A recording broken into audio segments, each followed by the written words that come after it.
দিলীপ ঘোষের নব্য বিবাহিত স্ত্রীর ছেলের অস্বাভাবিক মৃত্যু। বাড়ি থেকে উদ্ধার দেহ।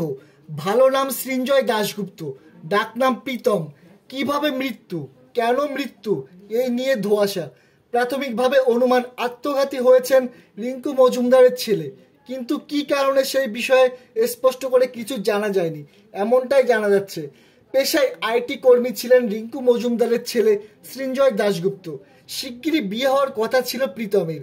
তাহলে হঠাৎ কি এমন ঘটলো যে এই পরিণতি রিঙ্কু মজুমদারের ছেলের? উত্তর হাতড়াচ্ছেন সবাই। শেষ পাওয়া খবর অনুযায়ী এই মুহূর্তে বিধাননগর হাসপাতালে রয়েছে দেহ। বিধাননগর হাসপাতালেই রয়েছে মা রিঙ্কু মজুমদার। দেহ আরজি করে নিয়ে যাওয়া হবে বলে খবর। আরজি করে হবে ময়না তদন্ত। খুব স্বাভাবিকভাবে এই ঘটনায় ব্যাপক চাঞ্চল্য ছড়িয়েছে, ব্যাপক শোরগোল পড়ে গিয়েছে সর্বত্র। মায়ের বিয়ে নিয়ে কি বলেছিলেন ছেলে প্রীতম?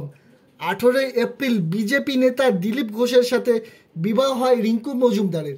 বিবাহ বিচ্ছিন্না রিঙ্কু মজুমদারের প্রথম পক্ষের ছেলে ছিলেন সৃঞ্জয় দাশগুপ্ত। যদিও মায়ের বিয়েতে দেখা যায়নি তাকে, তবে মায়ের বিয়ের সিদ্ধান্তে যে তিনি খুশি সে কথা জানিয়েছিলেন প্রীতম। বলেছিলেন, আমি খুবই খুশি, এই দিনটার জন্য খুশি, মায়ের জন্য খুশি, মায়ের সিদ্ধান্তকে আমি সমর্থন করি।